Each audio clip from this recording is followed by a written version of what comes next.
평화의 기도. 주님, 나를 평화의 도구로 삼아 주십시오.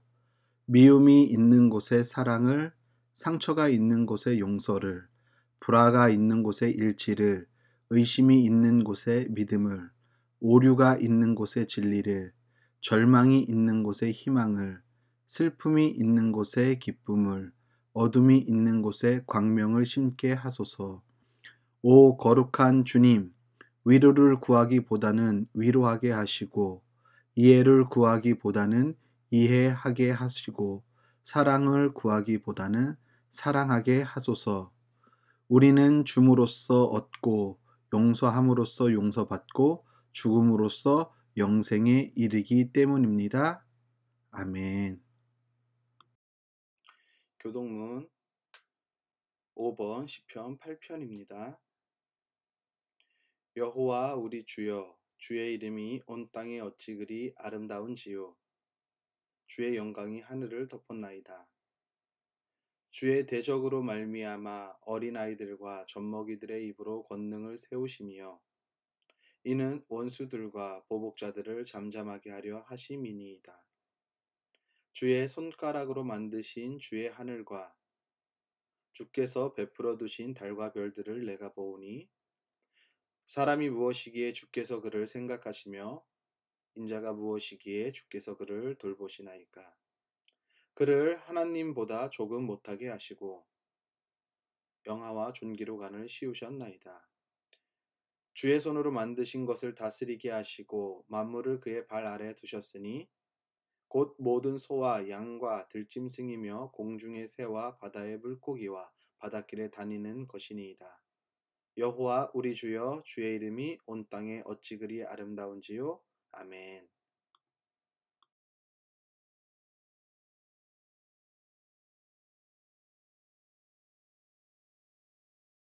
찬송가 440장 찬송입니다.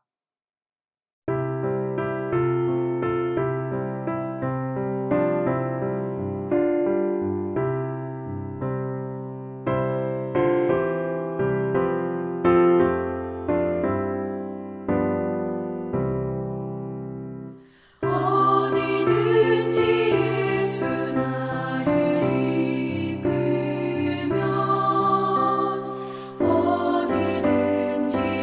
예수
다 함께 공동기도하겠습니다. 주님의 은혜에 감사합니다. 오늘도 호흡함이 주님의 은혜이며 감사함입니다. 날마다 새로운 날을 허락하시고 오늘은 주님의 날로 기억하고 함께 예배를 드려야 하는 날이지만 함께 예배할 수 없음이 그저 안타깝기만 합니다. 그럼에도 불구하고 우리가 어디에서 어떠한 모양으로 어떤 형편으로 예배하든 그 서 있는 곳이 주님이 함께하는 곳임을 기억하고 예배에 집중하며 온전히 주님만 바라보고 예배하는 우리들 되게 하옵소서. 우리의 삶의 모습이 날마다 주님의 형상을 닮아 주님이 기뻐하시고 주님이 원하시는 삶을 살아가는 주님의 자녀들이 되게 하옵소서. 전 세계는 코로나19라는 바이러스로 몸살을 앓고 있습니다. 감사한 것은 우리나라는 조금씩 안정 국면을 맞이하는 모양새입니다. 하지만 안심할 단계가 아니기에 믿는 우리가 더욱 철저히 방역과 정부 지침에 귀 기울이며 따르는 자들 되게 하옵소서. 특히 방역에 애쓰는 정부와 관련 부처들에게 힘과 지혜를 주셔서 이 시간을 잘 통과하게 하옵소서. 지금도 세계 곳곳에 흩어져서 복음을 전하는 선교사님들의 땀방울과 휘방울을 기억하시사 그들이 밟는 곳이 아름다운 복음의 열매를 맺는 복된 선교지가 되게 하옵소서. 오늘도 우리가 주님의 은혜에 감사하여 여러 모양과 방법으로 귀한 예물 준비하여 드립니다.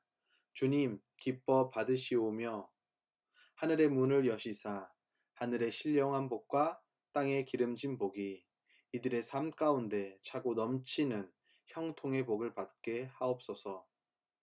모든 예배를 주관하시고 영광 받으시기에 합당한 주님을 찬양하오며 우리를 죄에서 구원하신 예수 그리스도의 이름으로 기도합니다. 아멘. 주말씀 소식 알려드리겠습니다. 주 말씀 교회 영상을 시청하는 여러분을 예수님의 이름으로 축복합니다. 새해부터는 성경책을 개역 개정본에서 표준 세번역본으로 바꿔 사용합니다. 코로나 3차 대유행으로 당분간 모든 예배는 비대면 온라인 예배로 드립니다. 코로나 확산세가 계속 증가함에 따라 가급적 지인 및 가족 모임은 자제해 주시길 바랍니다. 주말씀교회 설교 영상은 유튜브 동탄 주말씀 TV를 검색하시면 시청할 수 있습니다. 교회와 나라를 위해 기도에 힘쓰는 성도님들 되시길 바랍니다.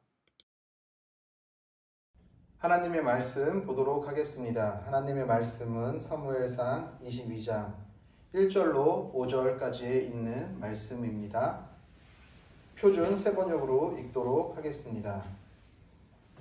다윗은 거기에서 떠나 아둘람 굴 속으로 몸을 피하였다. 그러자 형들과 온 집안이 그 소식을 듣고 그곳으로 내려가 그에게 이르렀다.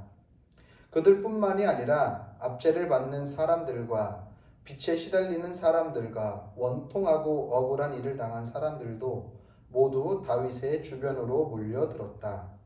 이렇게 해서 다윗은 그들의 우두머리가 되었는데 400여 명이나 되는 사람들이 그를 따랐다. 다윗은 거기에서 모압의 미스바로 가서 모압 왕에게 간청하였다. 내가 해야 할 일이 무엇인가를 하나님이 나에게 알려주실 때까지 나의 부모가 이곳으로 들어와 임금님과 함께 머물도록 허락하여 주시기 바랍니다. 그리하여 다윗은 자기의 부모를 모압 왕에게 부탁하였다. 다윗이 산성에 머물러 있는 동안에 다윗의 부모는 모압 왕과 함께 살았다. 그때에 가시라는 예언자가 다윗에게 그 산성에 머물러 있지 말고 어서 유다 땅으로 들어가라고 재촉하였다. 그래서 다윗은 그곳을 떠나서 헤렛 숲으로 들어갔다. 아멘. 하나님 우리 아버지와 주 예수 그리스도께서 내려주시는 은혜와 평화가 여러분에게 있길 빕니다. 아내가 청년 시절에 섬기던 교회에서 여름에 청년들이 농촌봉사 활동의 줄임말이죠. 농촌봉사 활동을 통해 선교를 하고 온 적이 있습니다. 저도 시골 출신이다 보니까 농촌이 일손이 얼마나 부족한지에 대해서 너무나도 잘 알고 있고요. 그리고 제가 군대 갔을 때에도 농번기나 혹은 수해를 입었을 때 농촌에 제일 먼저 투입되는 병력이 누구냐 하면은 군대입니다. 그 지역 군인들이 수해 입은 혹은 농번기 때 손이 부족한 농가에 가서 일손을 돕는다는 것이지요.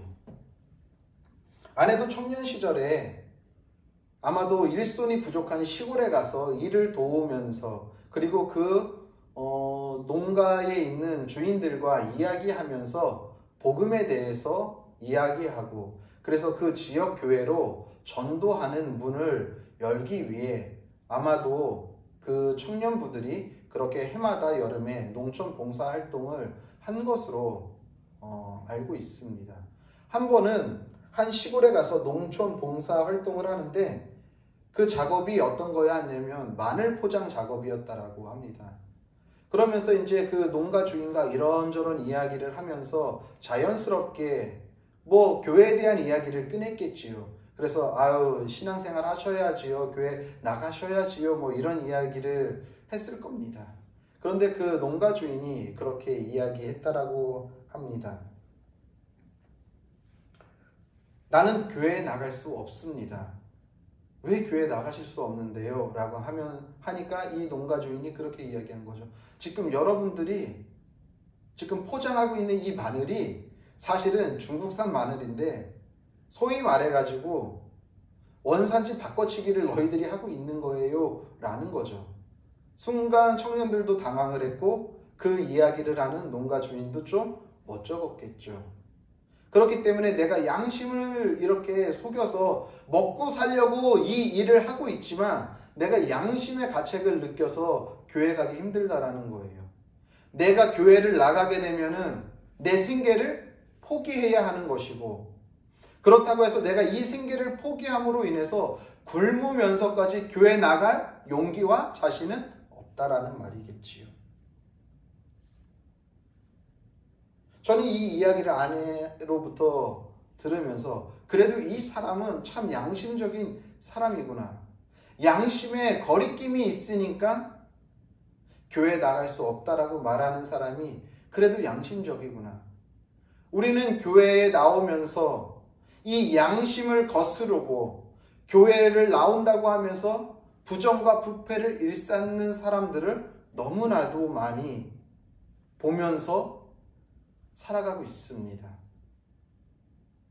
어떤 사람은 장로고 어떤 사람은 목사고 심지어 우리가 얼마 전에도 정말 경악할 정도의 사회의 이슈가 됐던 어떤 한 아이를 입양해가지고 무지막하게 폭행을 해서 죽음에까지 이르게 한 그 가정이 어떤 가정인지는 우리 너무나도 잘 알고 있습니다. 적어도 이 농가 주인은 그래도 양심은 있는 거죠. 내가 부정한 일을 하기 때문에 이걸 가지고 어떻게 교회에 나가냐는 거예요. 하지만 또 한편으로는 안타까움이 있습니다.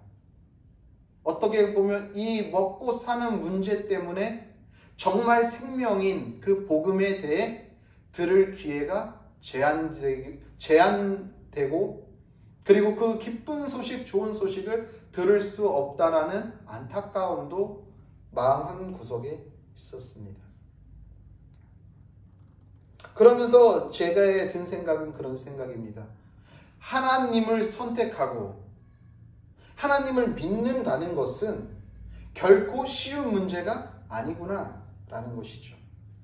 왜냐하면요, 하나님을 선택하기로 한 그 순간부터 우리는 세상의 것들을 포기해야 할 때가 너무나도 많이 있기 때문입니다. 특히 그것이 우리의 삶과 연결되어 있을 때 더 힘들어지는 것이죠. 오래된 새길이라는 책을 쓴 저자는 그 책에서 이렇게 말을 하고 있습니다. 삶은 선택이다 라고 이야기합니다. 그렇죠. 우리가 이것을 해야 할지 저것을 해야 할지 선택하는 것에 따라서 우리의 삶이 변화가 있는 거잖아요. 그러면서 이렇게 이야기를 합니다. 어느 하나를 선택하지 않을 수 없다. 그러면서 예수님은 갈림길을 만나면은 항상 좁은 길을 선택하라고 말씀하셨다라고 이야기하는 것입니다. 적어도 우리가 그리스도인이라고 한다면, 예수님을 구주로 믿고 그의 제자라고 우리가 말하고 있다면, 우리도 선택의 갈림길에 섰을 때 좁은 길을 선택해야 하지만 이 좁은 길을 선택하는 사람은 극히 많지 않습니다. 그래서 예수님도 말씀하시지요. 좁은 길로 가는 사람은 많지 않다라고. 우리는 선택의 순간에 좁은 길을 선택하지 못하고 망설이고 주저한다라는 것입니다. 왜 그렇죠?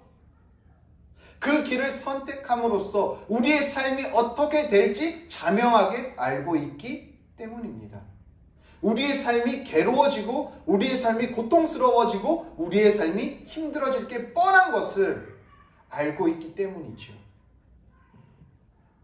좁은 길을 선택하면 그 삶이 찌질해진다라는 거죠. 예수는 믿고 싶지만 이 찌질한 삶은 싫은 거예요. 예수를 믿어도 우리는 좀 폼나게 믿고 싶은 거예요. 그러니까 우리가 화려하고 크고 잘 갖춰진 교회들을 찾아가는 이유도 거기에 있지 않습니까? 그 교회 안에서 우리가 그렇게 직분을 갖기 위해서 애쓰는 이유도 거기에 있는 거 아니에요? 그런 마음이 없다라고 할 수 없겠다라는 생각이 듭니다. 이제는요, 작은 교회들도 어떻게 하냐 하면은요, 그 큰 교회의 크기는 따라갈 수 없겠지만 그 안에 행정이나 시스템이나 프로그램이나 대형 교회를 다 쫓아가고 있다라는 것입니다. 부인할 수 없어요.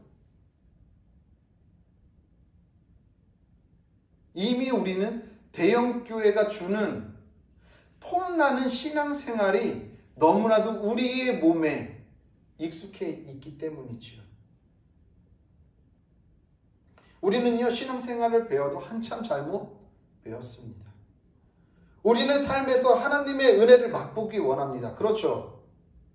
우리가 매 순간순간 살아가면서 하나님의 은혜를 맛보기 원하면서 살아가요. 하나님의 일하심을 느끼길 원합니다.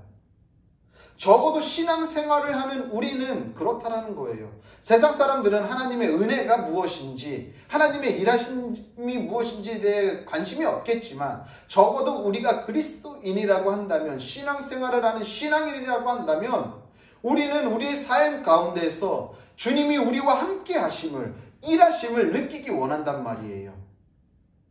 그 은혜를 누리기 원한다고요. 그런데 그 일하심을 우리가 맛보길 원하고 그 은혜를 누리기 원하지만, 미안하지만 좁은 길을 가면서 그것을 누리는 것에 대해서는 No thank you. 사양할게요. 고맙지만 사양하겠습니다. 대신에 평탄하고 넓은 길을 가면서 폼나게 신앙생활하면서 하나님의 은혜도 누리고 하나님의 일하심도 맛보기 원하고 있다라는 것입니다. 아마도 우리가 이렇게 변하게 된 것은 아마도 교회들이 지금까지 하나님의 은혜를 너무나도 값싸게 취급했기 때문이 아닐까도 생각해 봅니다. 본 해퍼 목사님은 나를 따르라는 책에서 은혜에 대해서 다음과 같이 말씀하십니다. 값싼 은혜는 우리 교회의 숙적이다. 오늘 우리의 투쟁은 값비싼 은혜를 얻기 위한 투쟁이어야 한다. 그러면서 이렇게 값싼 은혜는 이런 것들이다 라고 하면서 이렇게 말합니다. 값싼 은혜란 품의 상품인 은혜, 헐값에 팔리는 용서, 헐값에 팔리는 위로, 헐값에 팔리는 성찬, 교회의 무진장한 저장고에서 무분별한 손으로 거침없이 무한정 쏟아내는 은혜, 대가나 희생을 전혀 요구하지 않는 은혜를 의미한다 라고 아주 강력하게 말씀하고 계십니다. 저는 이 부분을 읽으면서 나도 목사이지만 내가 여태까지 많은 오랫동안 목회를 하진 않았지만 나도 이렇게 하나님의 은혜를 값싸게 여기면서 은혜팔이를 하고 있진 않았는가, 제 모습을 비추어 보게 했습니다. 우리는 은혜를 너무 값없이 생각한 결과 오늘 우리는 하나님의 일하심을 맛보기는 원하지만 그 일하심이 힘들고 보잘것없이 찌질한 삶에서 하나님의 일하심을 맛보아야 한다면은 그것에 대해서는 우리는 전혀 감사해야 하는 것이 아니라 사양한다라는 거예요. 그렇게 주님의 일하심은 맛 안 볼래요? 괜찮아요? 라고 사양한다라는 것이죠. 우리가 신앙생활 하기에 힘든 이유는요, 하나님의 일하심을 맛보기는 원하지만 좁은 길을 선택하고 하나님의 일하심을 맛보는 것에 대한 좁은 길을 선택함으로 인해 얻어지는 그 불편한 진실 때문에 우리가 신앙생활하는 것이 어렵다라는 것입니다. 아마도 넓은 길, 평탄한 길을 가면서 하나님의 일을 맛보라고 한다면 그 누가 그것을 마다하겠습니까? 모두 다 두 손 두 발 들고 다 앞으로 달려나갈 것입니다. 폼나게 믿으면서 하나님의 일하심도 맛볼 수 있으니 얼마나 아름다운 신앙생활인고 하면서 모두 다 그 길을 선택해서 가겠죠. 그런데 하나님은 오늘 말씀하십니다. 하나님의 일하심을 맛보기 원하거든 하나님이 일하는 현장으로 들어와야지만이 하나님의 일하심을 맛볼 수 있다라고 말씀하십니다. 오늘 우리가 함께 읽은 본문의 말씀을 보면 어떤 말씀인지 세 번역으로 읽어드렸지만 쉽게 이해할 수 있을 겁니다. 다윗은요, 사울을 피해서 블레셋 땅 가드에 갔다가 이번에는 어디로 도망치냐면은 모압으로 가는 거예요. 요단을 건너가 모압 땅으로 갑니다. 그런데 본인만 간 게 아니에요. 누가 거기에 함께 하죠? 그의 가족들이 함께 합니다. 이것을 추측해 보면 아마도 다윗만 사울이 핍박한 게 아니겠죠. 그의 가족들이 다윗을 찾아왔다라는 이야기는 그의 가족들도 사울의 핍박이 있었다라는 것을 우리는 짐작해 볼 수 있습니다. 그러니까 그 가족들까지도 다 다윗이 있는 곳으로 온 거예요. 그런데 거기서 그칩니까? 여기에 고통당하는 사람, 힘들어하는 사람들이 함께 합세를 합니다. 약 400여 명이 함께 모였다라는 거예요. 그 말은 무엇입니까? 사울의 통치 아래에 있으면서 사울로부터 고통당하고 힘들어하고 어려워하는 사람들이 다윗과 다 연합하게 된 것이죠. 본인 혼자도 도망치는 것이 힘든 이 도망자 생활을 400명이 함께 움직인다라는 것이 쉬운 일이겠습니까? 쉽지 않아요. 유다 땅에서는 이 400명이 숨어 다니기에는 한계가 있는 거예요. 그러니까 어디를 가요? 그 먼 요단을 건너 모압 땅까지 들어가는 거예요. 그래서 다윗이 모압 왕에게 간청을 해서 그의 가족이 그곳에 도피하게끔 합니다. 그러면서 산성에 앉아 있는데 어떤 일이 벌어집니까? 갓 선지자가 와가지고 지금 다윗 당신이 있어야 할 곳은 여기 모압 땅이 아니라 어디라고요? 유다 땅으로 가야 합니다. 유다 땅은 어떤 곳입니까? 자신의 목을 노리고 있는 사울이 있는 땅인 거예요.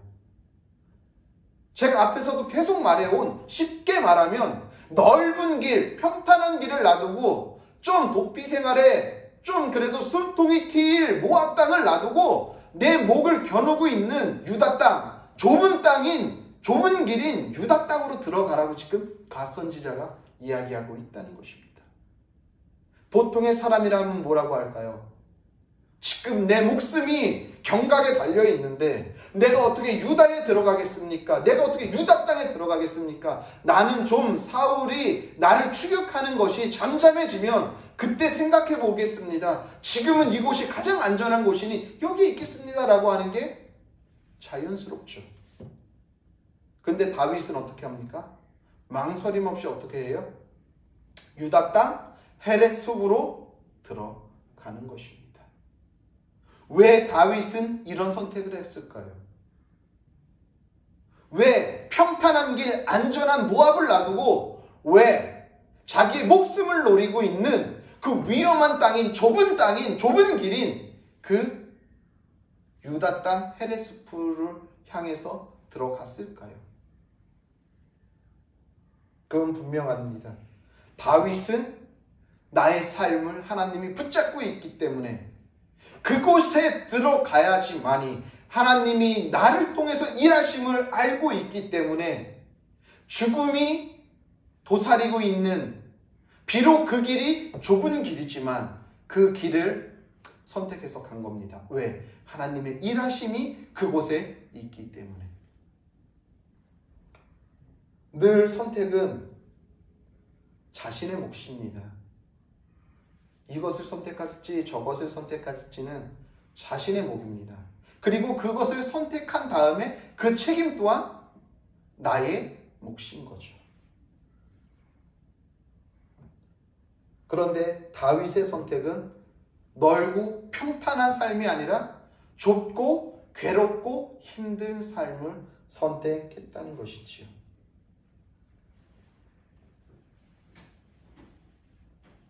하나님이 일하심을 맛볼 수 있는 곳은 다른 곳이 아니라 바로 하나님이 일하고 계신 그 현장으로 들어갈 때에 하나님의 일하심을 맛볼 수 있다는 것입니다. 하나님의 일하시는 현장은 넓은 곳, 평탄한 곳에 있는 것이 아니라 좁은 곳, 좁은 길에 있다는 사실을 기억해야 한다는 사실을 명심하십시오. 이스라엘 백성을 보십시오. 이스라엘 백성이 출애굽해서 광야에서 생활할 때에 그 광야가 어떤 곳입니까? 좁은 길이에요. 출애굽한 이스라엘 백성이 가나안 땅을 앞에 두고 모세가 신명기 11장 10절 이하에 이렇게 이야기합니다. 당신들이 들어가서 차지할 땅은 당신들이 나온 이집트 땅과는 다릅니다. 이집트에서는 채소밭에 물을 줄 때처럼 씨를 뿌린 뒤에 발로 물을 댔지만 당신이 건너가서 차지할 땅에는 산과 골짜기가 많아서 하늘에서 내린 빗물로 밭에 물을 댑니다. 주 당신들의 하나님의 몸소 돌보시는 땅이고 주 당신들의 하나님이 눈길이 해마다 정초부터 섣달 그물까지 늘 보살펴 주시는 땅입니다. 당신들이 오늘 내가 당신들에게 명하는 그의 명령들을 착실히 듣고 주 당신들의 하나님을 사랑하며 온 마음과 정성을 다하여 주님을 섬기면 주님께서는 당신들 땅에 가을비와 봄비를 철따라 내려주셔서 당신들이 곡식과 포도주와 기름을 거두게 하실 것이며 들에는 당신들의 가축이 먹을 풀을 자라게 하여 주실 것이며 그리하여 당신들은 배불리 먹고 살 것입니다. 모세가 이스라엘 백성들에게 젖과 꿀이 흐르는 가나안 땅을 표현했을 때 한 이야기예요. 애굽에 있을 때, 이집트에 있을 때는요, 나일강이 있기 때문에 그 주변이 비옥하잖아요. 그렇기 때문에 어떠한 채소를 심어도 어떠한 곡식을 심어도 풍성하게 거둘 수 있었어요. 왜? 수로 시설을 통해 가지고. 그래서 발로 물댔던 곳이라는 거예요. 언제든지 물을 얻어서 풍성한 것을 얻을 수 있지만 너희들이 들어가는 그 광야, 그 사막은 물이 그렇게 풍부하지 않은 거예요. 그래서 하나님의 은혜가 없으면, 하나님의 일하심이 없으면 절대로 그곳에서는 먹을 수도 없고 입을 수도 없고 살아갈 수 없는 땅인 거예요. 그런데 그곳을 젖과 꿀이 흐르는 땅이래요. 왜 젖과 꿀이 흐르느냐 하면은 하나님이 매 순간순간 일하시기 때문에 젖과 꿀이 흐른다라고 모세가 이야기하는 거예요. 그러면서 온전히 너희들이 알 것은 그 안에서 하나님을 사랑하고 겸손하게 그분의 말씀을 따라 살아가라고 이야기하는 거예요. 하나님의 일하심을 맛보기 위해서는 광야로 들어가는 거죠. 이스라엘 역사 가운데 하나님의 일하심을 가장 많이 경험한 데가 언제입니까? 광야 생활 40년이에요. 낮에는 구름 기둥으로, 밤에는 불 기둥으로 인도하시고 40년 동안 의복이 해지지 않고 만나와 메추라기가 매일같이 그들의 굶주림을, 물이 쏟아서 마실 수 없을 때에는 바위에서 샘물이 솟아나게 하시고 하나님의 일하심을 가장 많이 맛봤던 곳이 바로 이 광야 생활이라는 거예요. 좁은 길, 이 좁은 길을 걸어갈 때 하나님의 일하심을 가장 많이 맛본 곳입니다. 하나님이 일하는 현장은 다른 곳이 아닙니다. 바로 이 좁은 길 안에서 하나님은 하나님의 일을 만들어 가신다라는 것입니다. 우리가 사는 시대에도 동일하죠. 하나님이 일하시는 곳은 어디입니까? 좁은 길이라고 하는데 그럼 우리가 살아가고 있는 이 시대는 어디입니까? 지금 광야로 가야 합니까? 아니죠. 지금 우리가 살고 있는 좁은 길, 이 광야길은 어디냐면 바로 하나님이 일하시는 그 현장은 지금 우리가 서 있는 그 자리가 좁은 길이고 광야길이라는 거예요. 더 쉽게 말할게요. 가정이 있는 사람은 그 가정이 곧 좁은 길이고 광야길인 거예요. 늘 아이들이 내 생각과 내 뜻과 같습니까? 늘 남편이, 아내가 나의 생각과 내 뜻이 같습니까? 아니지요. 공부를 하는 학생은 그 학교가 될 거예요. 저 친구가 항상 나에게 우호적이고 항상 친한 친구일 수도 있지만 그렇지 않을 때도 있잖아요. 저 선생님과의 관계, 친구들과의 관계 때문에 우리는 좁은 길과 광야길을 걸어갈 때가 있어요. 직장 생활을 하는 사람은 그 직장이 되겠죠. 저 직장 상사 때문에, 저 후배 때문에. 지금 우리가 서 있는 이 모든 곳이 어떻게 보면 좁은 길이고 광야길이라는 거예요. 우리와 만나는 이웃들이, 우리와 함께하는 교회 공동체 안에서, 목사는 성도가 그럴 수도 있고요. 또 함께 만나는 목회자들이 될 수도 있겠죠. 우리가 지금 서 있는 그곳이 좁은 길이며 광야의 길이라는 겁니다. 이때에 정말 주님의 일하심을 맛볼 수 있는 기회가 어떻게 보면 우리의 삶 가운데 펼쳐져 있는 것이죠. 이미 우리는 주님이 일하시는 그 현장 한복판에 들어와 있습니다. 우리가 믿음으로 이곳에서 어떻게 살아가느냐에 따라서 하나님의 일하심을 맛볼 수 있을 것이고요. 그렇지 않을 경우에 이 자리를 계속 피하고 세상의 방법으로, 세상의 생각으로만 나아가다 보면, 계속 넓은 길을 찾아 세상으로 나아가다 보면 하나님의 일하심은 우리가 맛볼 수 없게 되겠지요. 다윗은 그 하나님이 일하시는 현장, 그 한복판으로 뛰어들었습니다. 자기의 목숨을 담보잡고 그 좁은 길을 향해 뛰어들었습니다. 그 결과 다윗은 하나님의 일하심을 맛보면서 비록 괴롭고 힘든 도피 생활이지만 순간순간마다 주님의 일하심을 맛보는 기적과 같은 은혜를 누리며 살아간다는 것입니다. 우리의 인생도 마찬가지입니다. 하나님의 일하심을 맛볼 수 있는 길은 하나님이 일하는 그 현장으로 뛰어드는 것밖에는 없다는 사실을 기억하시길 바랍니다. 사랑하는 성도님들, 지금 우리가 서 있는 그 자리가 바로 하나님의 일하시는 현장임을 기억하십시오. 때로는 사랑하는 가족이 우리의 삶의 광야길과 좁은 길과 같이 우리를 힘들게 할 때가 있을지도 모르겠습니다. 때로는 교회 성도가, 때로는 우리 주변의 이웃들이 우리의 삶을 힘들게 하고 좁은 길로, 광야길로 보내는 것만 같습니다. 그럴 때 그곳이 하나님이 일하는 현장이구나 라고 여기고 그곳에서 믿음을 통해 한 걸음 더 나아가시길 바랍니다. 그 삶을 살다 보면 하나님은 그곳에서 우리에게 하나님의 일하심을 맛보게 하실 것입니다. 비록 하나님의 일하는 현장으로 들어가는 삶이 두렵지만 그리고 힘들고 어려운 삶이지만 이 삶에서 믿음으로 승리해서 하나님의 일하심을 마음껏 맛보는 성도님들의 삶이 되시기를 예수님의 이름으로 간절히 축복합니다. 기도하겠습니다. 주님, 오늘도 주님이 일하시는 현장으로 비록 힘들고 어려운 결정이지만 그 길을 선택해 들어갈 수 있는 믿음을 우리들에게 허락하여 주옵소서.